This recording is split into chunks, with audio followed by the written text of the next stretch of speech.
Good afternoon. It is Wednesday, and that means it's time for our Mind Over Matter, the psychology of trading. Happy FOMC Day.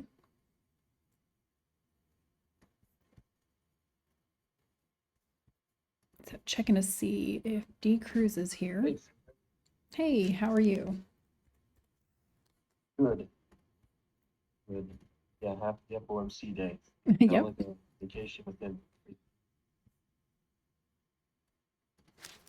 Good day to step away. yep. Nice, mellow.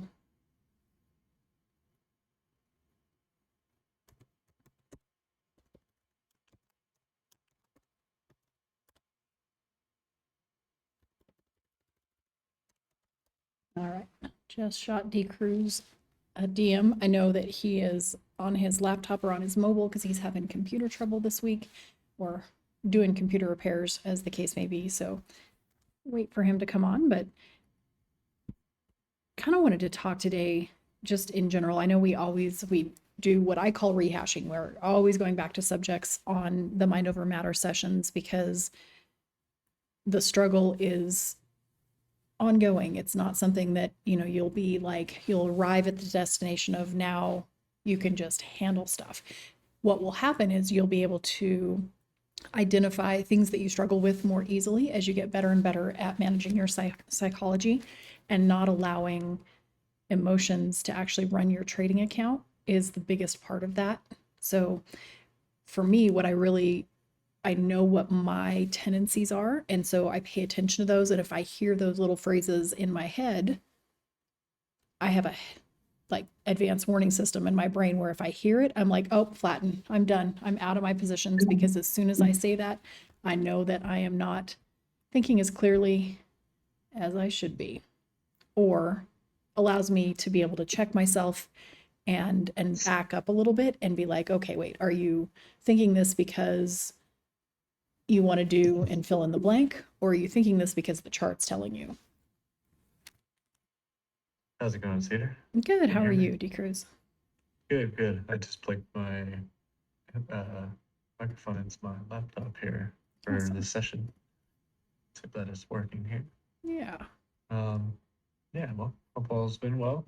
Today is FOMC, so you already know how that goes. Charts are open, but kind of in the side, over there, kind of just not really trading this. No idea, just keeping things on watch, but not really wanting to dabble into too much. Exactly. I Great, have I have great day. one One thing break even trade and you've got one profitable trade, and so we're just watching.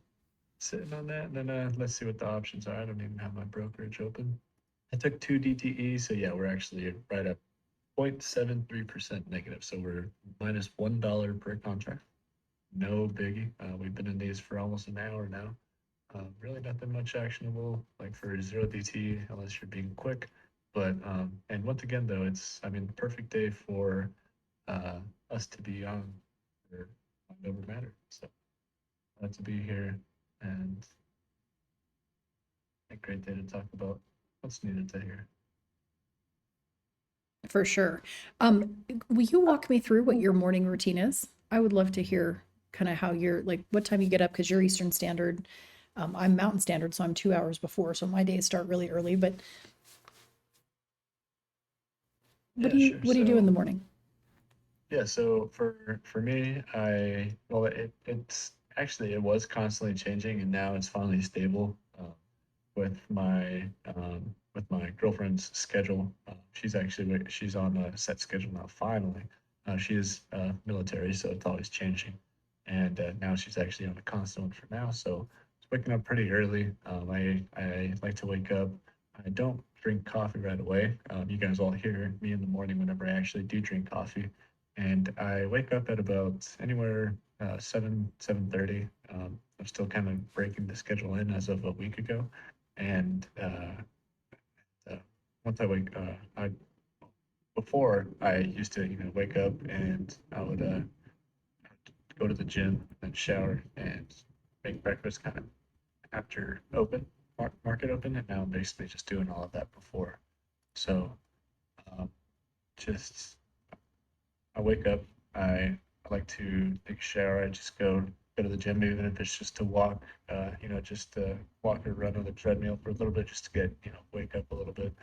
I make breakfast, definitely feed, your mind, healthy, healthy mind, healthy body, healthy, all that. You got to eat, you have to fuel yourself. And then I also feel like if I'm hungry, I'm impatient. So For sure. that's just kind of, and I think that's just humans, you get hangry, it's just like, all right, come on, let's go eat, right? It's just, that's kind of like then you maybe rush a trade and then you're like, okay, this trade isn't going to work out. You kind of just stop out early and then it ends up working out. And you're like, well, so I tend not to, Angry or trade that foggy. much as, Sometimes it just makes you where your brain function is not as good if you're not right. properly fueled. And last thing we want to do is have our money on the line when our brains aren't functioning properly. Absolutely. Then also you have, I also have to have my water here. So I always make sure there's water on my desk. And then I open my charts around not really too early. I mean, I'm looking at my phone here and there, ES, just kind of watching how the market's moving, just here and there. But of course, you can't really form a bias. There's usually data at 8:30 or even right at 9:45 when we open at 10 o'clock. So every day is really, its own once we open, as for the time being. So I really just kind of wait on just, once the market's open, first 30-minute RB, just kind of get the idea of things, then just kind of go with the flow.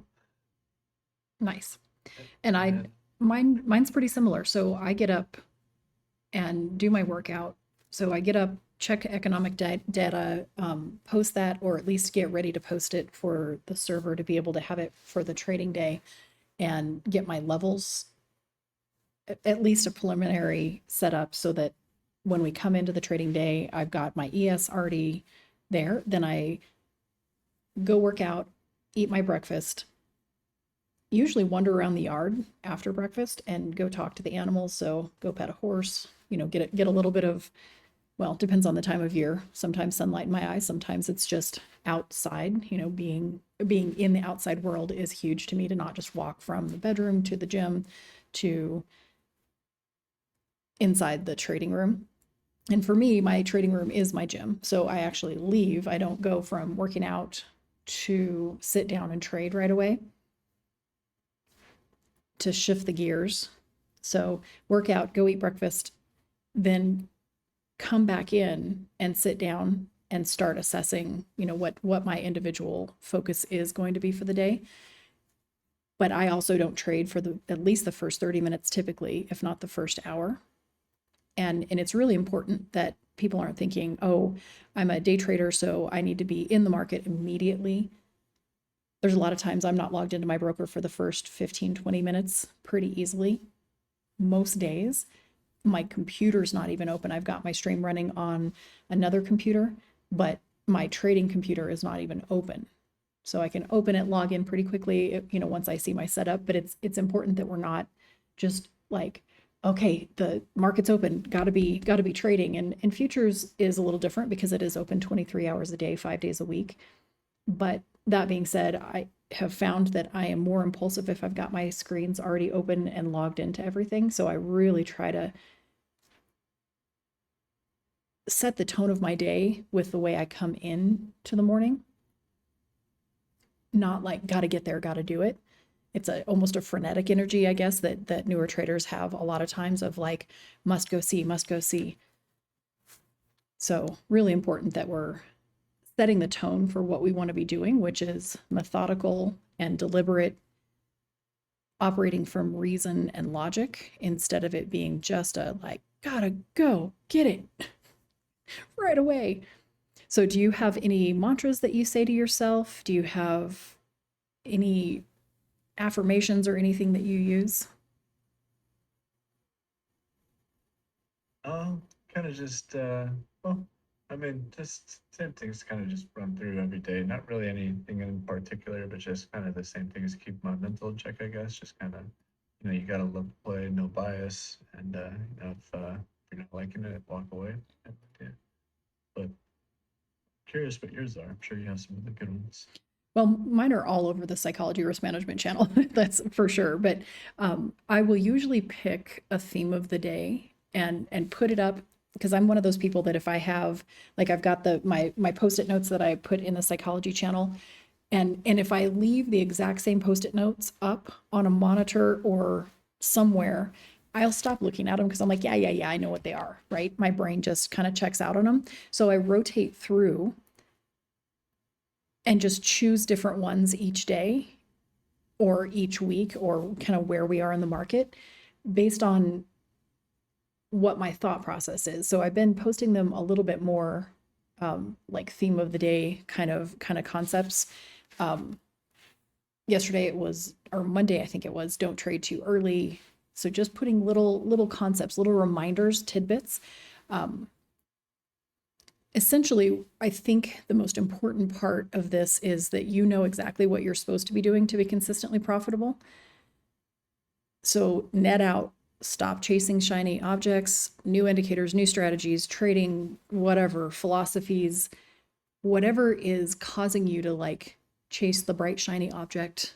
It's like I call it bright shiny object syndrome. You need to figure out why you aren't doing what you know you should be doing, which is thinking critically, thinking independently, so not being swayed. If you are solid in your TA, not letting other people throw you off, you have to be open-minded to the fact that you could be wrong, and that's okay because trading is just a pure business of probabilities. And close your positions if you need to avoid large losses. So it's one thing if you've got levels that you're trading off of, and as long as the TA stays good, versus holding a position because you have to be right. So keywords that I think you should watch mentally are things like always, will, I think, because usually when those start coming out means that you're not looking at the data and assessing a big cross section. It means that you're starting to get hard-headed one direction. So, and when I say one direction, it doesn't mean like I trade mostly long, but one direction in a thesis. So there are no certainties in trading. And when you start catching yourself with those words running into your head, I say all the time, anytime I say thinking, it costs me money. Anytime I think, it costs me money. What I'm looking at is I'm trying to react to what I'm seeing in the market. So if you guys have not been through the psychology channel, there's a whole bunch of information in the pinned content. And my suggestion, because I can only pin 50 in any given channel, so there are 50 pinned posts, but if you start from the very first pinned post and just run through everything from top to bottom. So I started posting that in October of 21 when I came in to work for Bull Trades. And I curated it from what I think is probably a good idea if you're a struggling trader to start with, and that is Trading in the Zone. It's an audiobook. I also have a PDF in the book section of Bull Trades University. And it's all going to go back to trading the chart, not what you think, and not letting emotions run your portfolio, recognizing that you are a human and that you are going to have emotions. So you can't be a robot, you can't be emotionless, but to not allow it to be the main driver of what you're doing business-wise is a huge piece. And if you don't do that on regular non-volatile trading days, it's going to be impossible to do on a day like today, which right now, of course, we're in our overnight range. We're essentially just ping-ponging back and forth. But if you can't do it on a regular and small basis on smaller accounts, you're not going to be able to do it on larger accounts. So the idea with a smaller account that is properly managed position size and risk managed is that you're growing the skill set to be able to trade a larger account. You're earning the right to be able to manage more money. So instead of going, oh, I'm, having trouble in my trading because I don't have enough cash, I don't have enough in my account.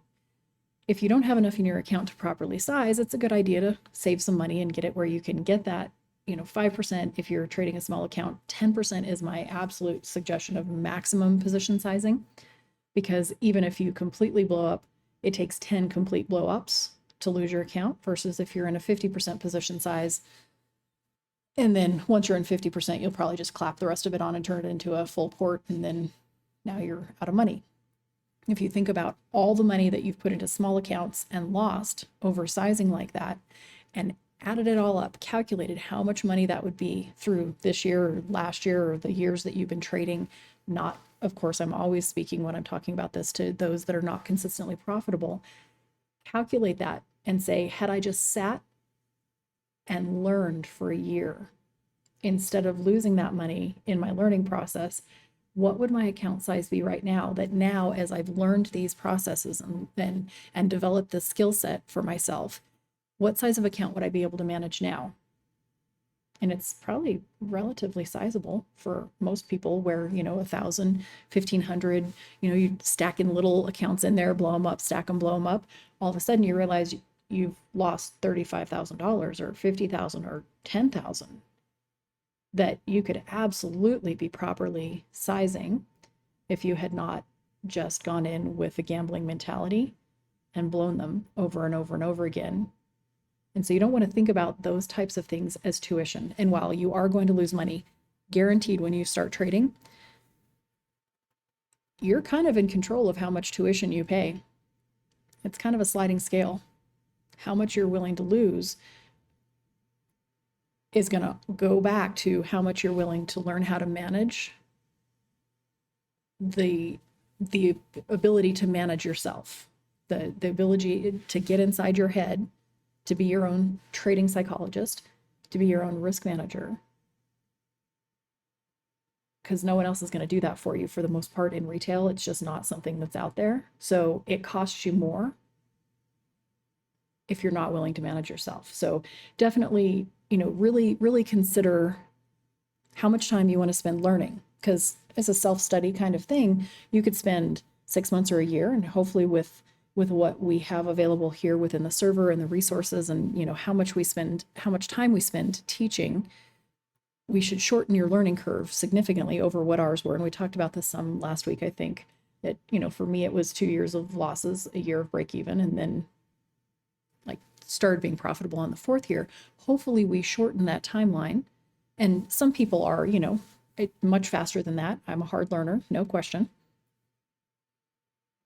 But there's still going to be some learning time. So why allow it to drag you through a much harder process if you've got that advance warning like we try to give you of small size, live to fight another day? It's huge. What would you tell yourself if you went back, like end of your first year of trading?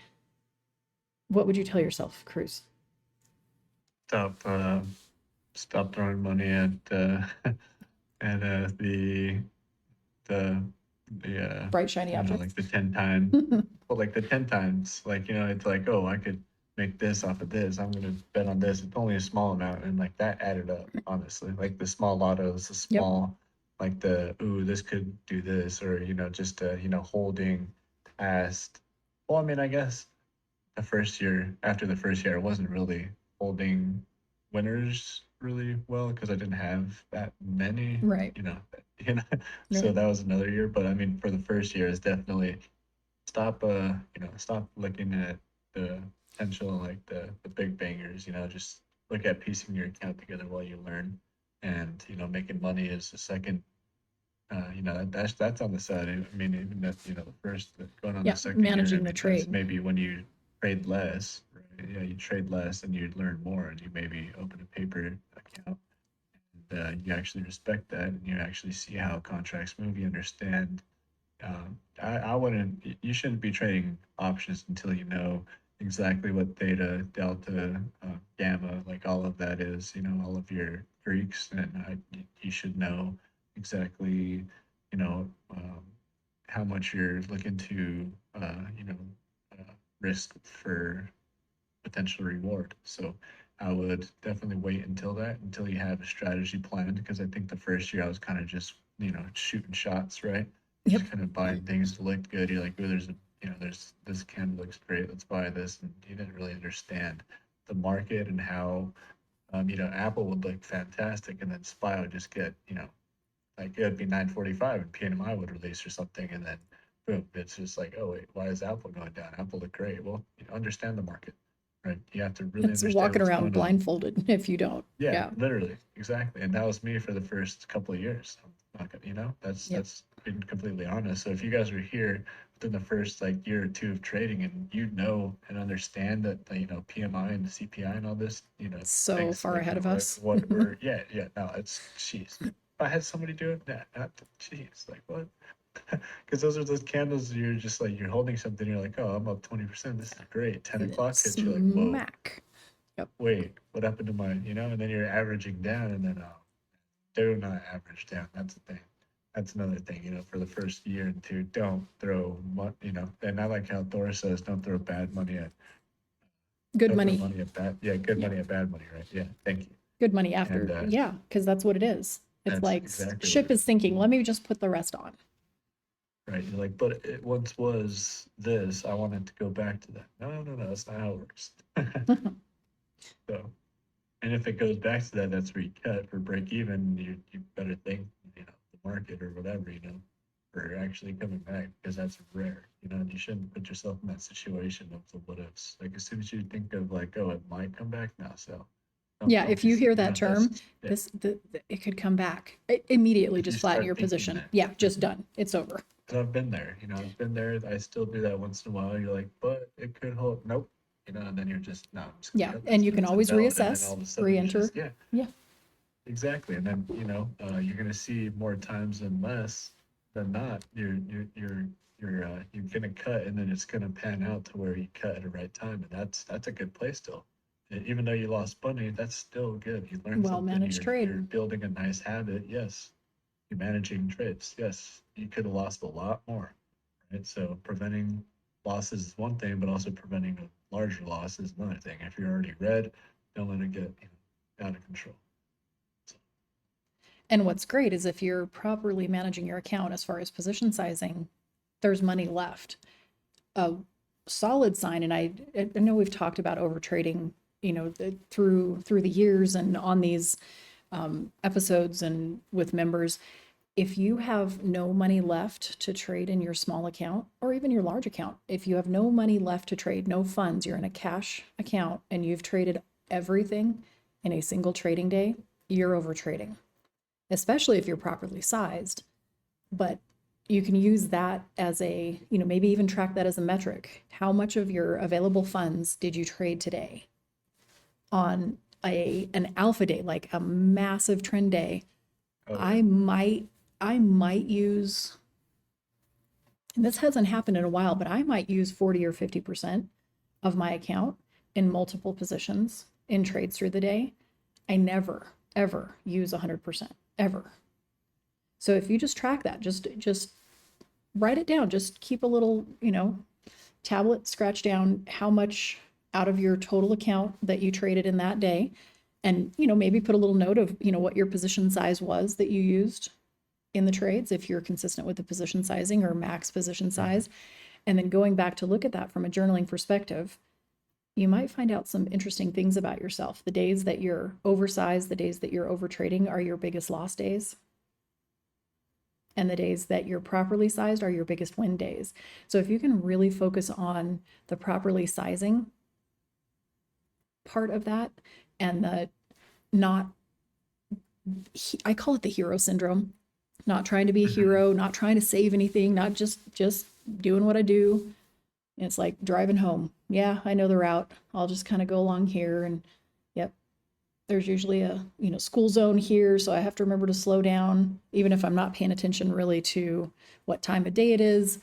We just kind of get in our automatic kind of response situations. Trading should be that. Oh, yeah, we're at the level. We're below the RTH open right now, below anchored VWAP, but above the previous close, so that there's less excitement around it. It's just, just another Make it thing we do. as routine as you can. It's Like we toothbrushing. failed this again. Like it's like, oh, we just did this the past 3 days, and it's like something Yeah. that Oh, that again. that's something, right? Yeah. Oh, not again, right? And then that's whenever you see like, or we'll even say like, oh, well, again, like we're chopping again. Okay. Yep. Here we are again. Yep. So it's just really just knowing, and that you did remind me also for the first year. Another thing that I would remind myself is yeah, don't trade all your capital. It's not there to fully trade. You're not, I'd make like, I'd deposit $1,000 whenever I was learning. I'd trade all of that thousand that, All of it. that, Yep. that day, and I'd Mhm. be like, wait, what? And then And how then many, you and guys then the got to trade ask you were yourselves, waiting for happened after you mhm, were out of cash. yes, So you penny and dime or that, nickel and dimed yes, yourself. And all of a that, sudden, hour and a half till close or 2 hours till close, you've got $12 left, and you're like, oh, I exactly. can't You're like, oh, this is trade all, then what you I put it was. into a lotto and then you lose The $12 $12 overnight. is gone. Yeah, Like, don't jeez, yeah, no, don't spend the do that. last $12 And either. Yeah. yes. And trust me, you guys, I've done that. I'm not gonna lie to you guys. I have done that. This is why I'm telling you guys don't do that. And Oh, it's also not just even just once or it, twice, like more times than Mhm. I Oh, don't even want for to talk like about it. Yeah. like a year, like it's just that's how I traded, and then I'd just fund more when I got paid, and it was just terrible.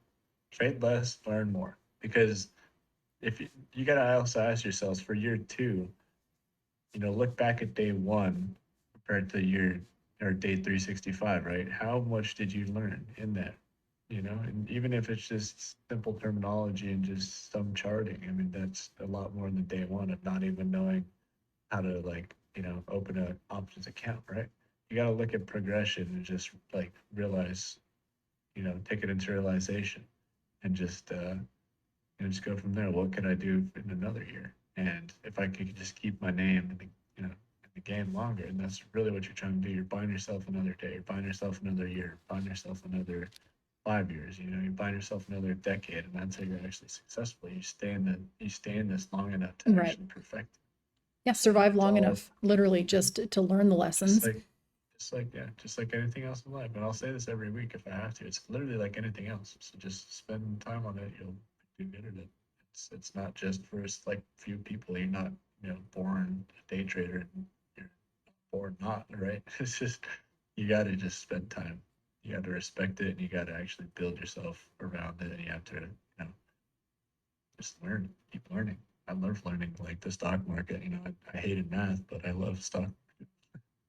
Yeah, not really. I kind of like math. I like some math, don't like geometry. I But hated you math. do not have to be good at math to be a good trader. You have to be good at managing yourself and understanding Yep. probabilities. And it's probability is not math related. While probabilities are a math concept, it is it's the universe. It's everything in the world in how things happen. And it is kind of counterintuitive to lean into risk, right? Trading is the opposite of survival mentally. So we're hardwired to survive and avoid risk or fight risk. So if you're avoiding it altogether, you're not trading. If you're fighting it, well, that was my theme of the day today. If you guys didn't catch that, it's a Jim Dalton quote that says, "It's okay to sit out when things are not clear. It's not okay to fight the market when they are not clear." So totally fine to sit out, to choose not to participate. And that can be similar to being in an argument with somebody. It's okay to just not argue back, to just say, okay, right? That doesn't mean you're saying that they're That's right, actually a lot better. but you're choosing not to give them your energy, to just be like, all right, that's your opinion. And you don't have to continue to push it. You can just allow them to have their opinion and move on. And that's the same thing. We're watching, not clear on what their opinion is, obviously, in the market when we've got a choppy day that we're watching. But it's okay to sit out and not battle it. You should not be fighting it. And you really shouldn't be spending energy fighting things unless, it's like life or death things in real life. So choosing your battles is probably more importantly the theme of the day. Where are you going to fight? You shouldn't be fighting the market, and you shouldn't be fighting over things that are not in like your top 5 most important things to your person. If you're constantly fighting, constantly arguing in your life outside of the market, you're probably fighting the market too. So ask yourself, where do you want to put your energy? So I think we've got some other analysts here to talk about FOMC as well. Anybody else? Moonshot was here earlier. I'm also here right now. Yeah, I'm Awesome. in. All right, let's hear it, guys. What are your thoughts? Same questions. Morning routine. what would you tell Yeah, so I'll yourself? start with the morning. I'll start with the morning routine. Mine is a little bit different right now because we are getting ready to have a baby. So my mornings, I try to keep them as consistent as possible. But um, I like to get up and spend time with my kids doing something um, that is start my day with my why. If I can connect what I'm doing, be it on the screens or in my jobs, whatever it be, with why I'm doing it, then it gives it a little bit more meaning, gives it a little bit more purpose. And I am a purpose driven individual. I don't just do it just to do it. I want to have a reason why. So when I get up in the mornings, I'll take a look. I usually have, if I'm swinging, I'll take a look at what the pre-market's doing. I do enjoy, just on a personal level and in my personal accounts, I do enjoy pre-market futures trading much more than I enjoy regular trading hours. It Oh, just yeah. seems to be a niche. I like that. So there'll be times between, usually between 8 and about 9:15, I might take one or two trades on my personal accounts, but that's about as much as I'll do. Um, and those, by the way, those setups are simply based on a routine that I will look for in pre-market trades. It's not really anything that I alert or go through. But as far as my routines, I mean, I get up, I'll spend time with the kids because one of my sons is an early bird, so we're usually sitting on the couch. For me, I really enjoy spending my mornings taking time to stop, reflect, pray, spend time in my Bible, get my day started off on the right foot, and that just kind of centers me for my why, my purposes, Yeah. having a purpose for what you're doing. I think that really helps. I'll make breakfast. Right now, I mean, we're literally the clock is ticking on this baby, so Yeah. I'll make breakfast for my wife, make sure everything's ready for the day. It doesn't always happen that way, but and then I'm hands-on, eyes on screen, 10, 15 minutes before the open. On a day like today, though, I I'm not doing much because I know that everybody is waiting for the same thing. And in the same sense, like if everybody was trading the same way, if everybody was long or if everybody was short, I think I would be too. And the market's telling us right now everybody's sitting on their hands, so I am too, right? I'm not forcing anything. I'm sure there's plays, and I even took a meta one earlier just because it came up to a level. But on a day like today, um, my blood pressure, my heart rate, and my overall mental capital are way more important than nailing a move. So that's kind of my approach to a day like this. Um, it helps me, gives me time to back test, gives me time to look back over. Like I've been looking back over my trades this week. What worked, what didn't, why didn't it work? I really do like FOMC days for those reasons because for me, it's more of a reflective day than an active day. Yep. So, and we could all use that once a month. I don't think is enough, but definitely once a month, having a day like that where you can look back and know that, the market's really not worth much right now. And so that's kind of my routine approach to what today was. And how long have you been trading Moonshot? I have been trading options for 3 years. Before that, I was kind of dabbling in crypto and penny stocks, day trading stocks, but the options and futures realm, it's been futures been less than that, but options 3 years. Okay, cool. And what would you tell yourself? How long did it take for you to hit break even and then profitable? If I were, let me think here. It was all of those first 2 years. Okay. There's no doubt about that.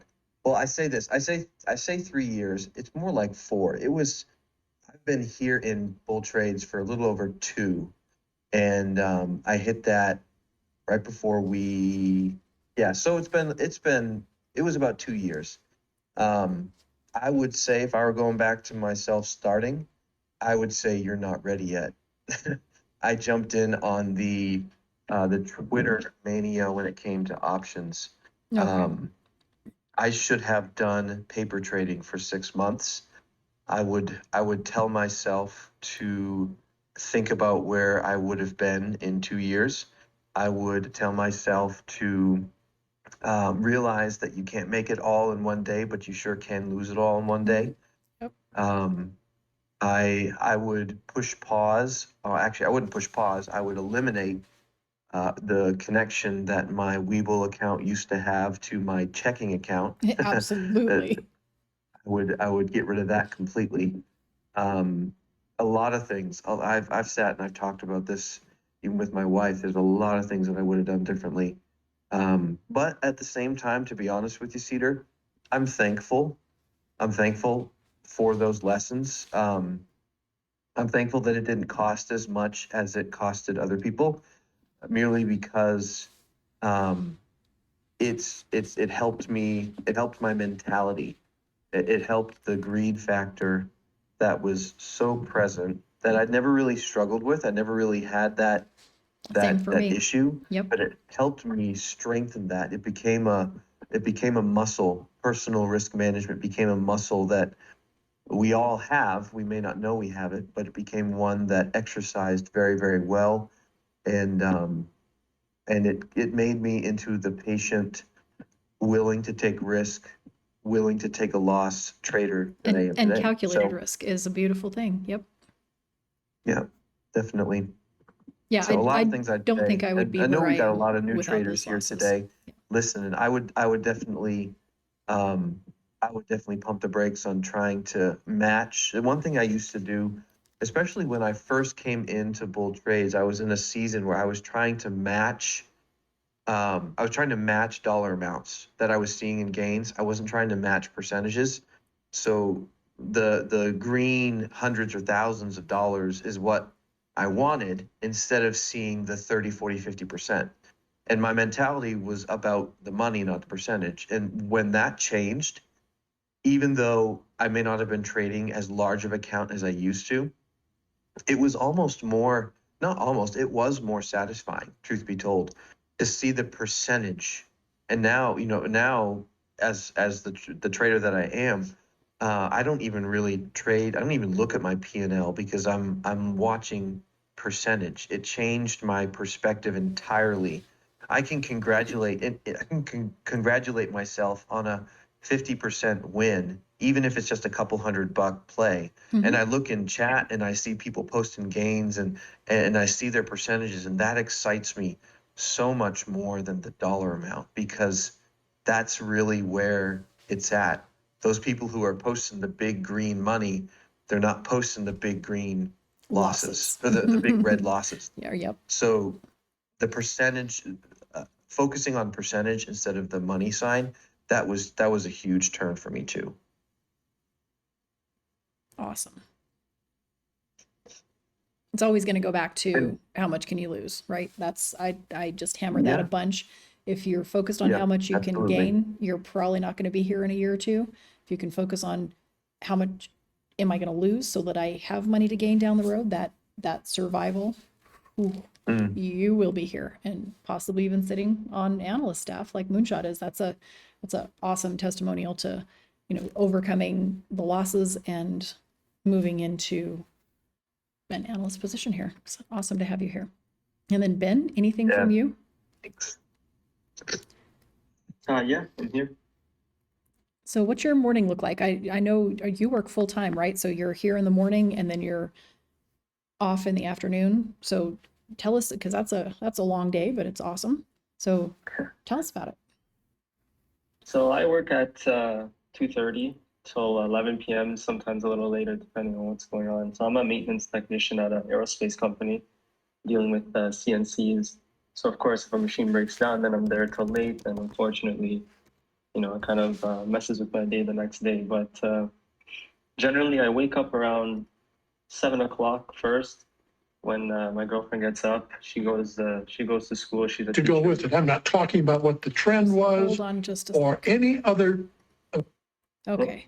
All right. Weird. Yeah, so she's a teacher, so she make sure that my mind's actually there, have an espresso, wake myself up, and usually just start looking at charts and seeing what I'm looking at throughout the day, which is usually QQQ. And then around 9:15, I'll hop on voice and chat with the team and whatnot. Nice. That's a very basic morning routine for me. That's usually what I do, though. Awesome.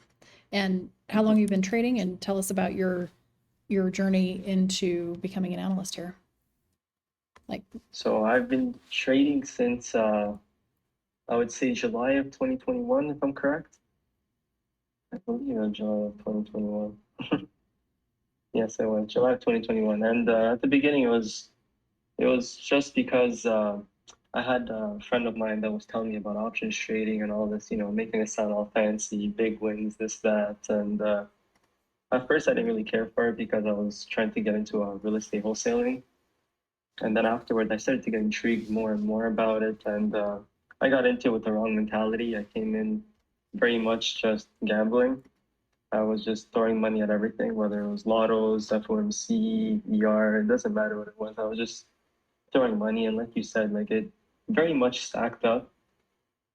I would say after about a year and a half, a little less than a year and a half, I looked at how much I lost. And then after all those tiny little lottos, it ended up equaling to 30 grand. So I'm like, oh, wow, okay. Right. I could have had a $30,000 account to trade. I think you're not alone in that. That's why I bring that up. I would have a much larger account to have built myself off of had I not done that. So, yeah. Yeah. And that's kind of what kind of gave me a kick in the butt to realize like, wow, I need to stop acting like this and try to figure it out, right? And I joined both trades, I believe it was March 31st here. So it's actually coming up to my 2 years here in both trades. Nice. Right? Yes, 2022. So that's exciting. First year here, I came in with the approach, like I say in my staff introduction, came in trying to learn, understand things, and I wish I did use a paper account for the most part, because as I was learning, I was still throwing actual money, but I was more on the fearful side after losing such a substantial amount.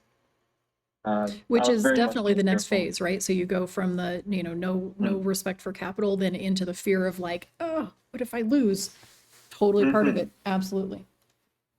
Yeah, which created tons of hesitation, tons of contemplation before any trade or anything like that. And, although it's something to look back at, I'm glad I went through it, because then I ended up reaching out to a few staff members here, and Verdi was actually a huge help. I reached out to him. He told me like, get your head straight. It's all psychology. Read this book, and he showed me Trading the Zone, which incredible book. Still read it to this day. Yep. About once a month. So that was a huge help. Definitely helped me overcome that hesitation that I had. And now as I keep trading, like I notice that if I ever do feel that hesitation, if I ever do feel my heart rate kind of raise, I don't care. I'm just gonna step away. It's not worth my time. Clearly, I'm not seeing it right. Clearly, I'm getting too much in my feels, and I'd rather just step away. And whether the trade goes or not, it doesn't matter to me. Clearly, in that Exactly. moment, I was not ready. So it's something good to know now compared to how I used to be. Awesome. Yeah. And you came along very, very quickly. And that says a lot, some of it's personality, some of it's timing. And the goal for you guys listening is that we can take you from struggling to what we've seen with Ben, because he used his resources. He reached out to staff members. He dug into the psychology channel. I remember when you first came in, there was hearts everywhere, right? There's the red heart, that's Ben. There's on every post. And it's, a sign that you're, I'm paying attention. And so, it's beautiful that you just dug into that and really took advantage of the learning potential that we're presenting here. And we're doing it because we wish somebody else would have done it for us, so that we wouldn't have had to struggle for as long as we did to find our way. So same thing I said to Moonshot, but you're even a faster representation of what that is. And it's really exciting to see that growth, that development. And that's what community is about. And that's why we're here taking the time that we take, because we would just be trading our accounts without doing that if that was not our primary.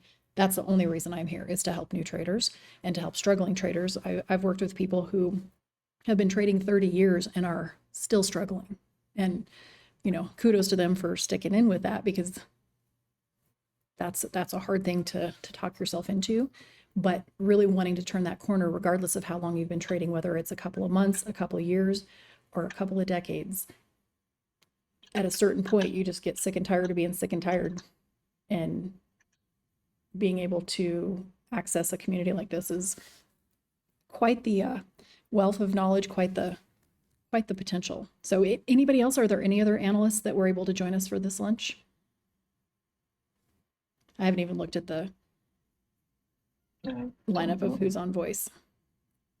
And if not, that's fine.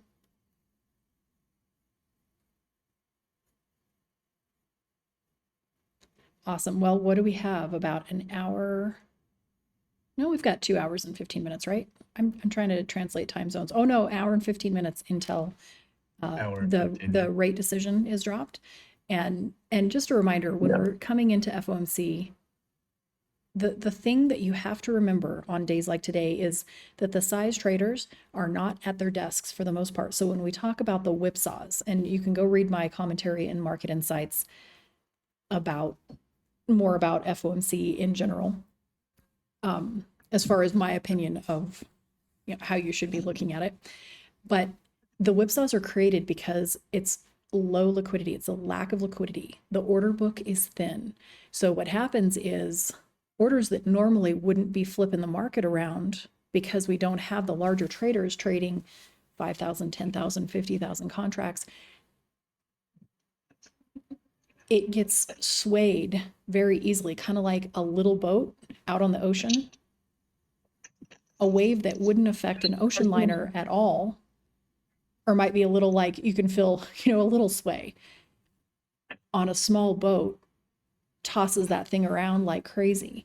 And so low liquidity is the equivalent to the small boat on a choppy, big wave kind of ocean environment. They're getting tossed around. So the whipsaws are not because there's more excitement, not because there's more you should be trading kind of environment. They're because less people are trading and they're getting tossed around. They're able to literally come in as small fish instead of the whales and have their way with what they need to with price action.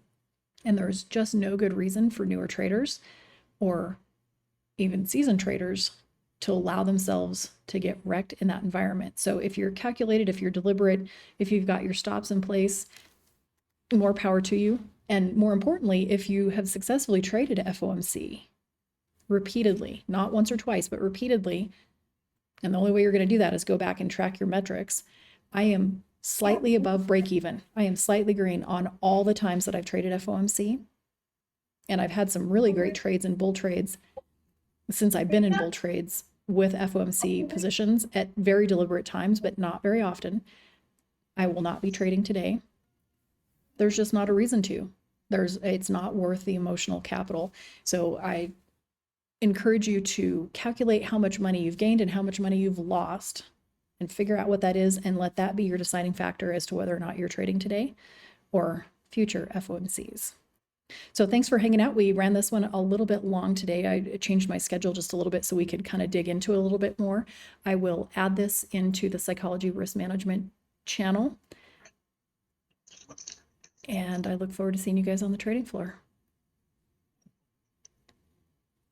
Yeah, thanks, Cedar. Have a good one. You too. Thanks, Awesome. Thank Moonshot. Thanks, Have a good Ben. one. Later, Cruz. Yeah, we'll talk to you soon.